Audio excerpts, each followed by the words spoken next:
નમસ્કાર, કેટીવી વિશેષ સાથે હું છું આપની સાથે મહેન્દ્ર। વાત કરી સમાચારની તો રાજ્યમાં તોફાની પવન સાથે વરસાદી માહોલ જોવા મળ્યો, જ્યાં કમોસમી વરસાદથી 8 લોકોના મોત નીપજ્યા છે।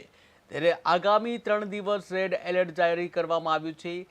કેરી અને બીજા પાકોને પણ નુકસાન થવાની સંભાવના છે। ત્યારે ફિશરમેન અને અન્ય માટે પણ વોર્નિંગ જાહેર કરવામાં આવી છે। ફિશરમેન માટે પણ આ વોર્નિંગ જાહેર કરવામાં આવી છે। અનેક લોકોમાં જે ભયનો માહોલ પણ જોવા મળી રહ્યો છે। ત્યારે અનેક તાલુકામાં બરફના કરા સાથે વરસાદ જોવા મળ્યો હતો। આંધી અને વંટોળ જે રાજ્યને બાનમાં લીધું હતું।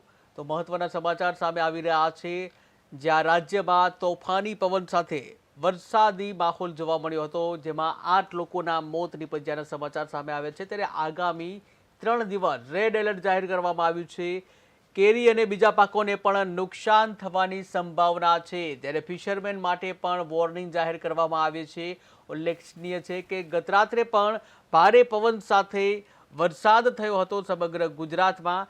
ત્યારે આજે કેટલાક જિલ્લાઓમાં રેડ એલર્ટ જાહેર કરવામાં આવ્યું છે, જ્યાં રાજ્યમાં તોફાની પવન સાથે વરસાદ પડ્યો હતો। કમોસમી વરસાદને લીધે ખેતી પાકોને પણ નુકસાન થવાની શક્યતા છે। ખાસ કરીને કેરી અને અન્ય પાકોને નુકસાન થવાની સંભાવના છે। ત્યારે અનેક તાલુકામાં બરફના કરા પણ પડ્યા હતા। ત્યારે આંધી અને વંટોળે રાજ્યને બાનમાં લીધું હતું।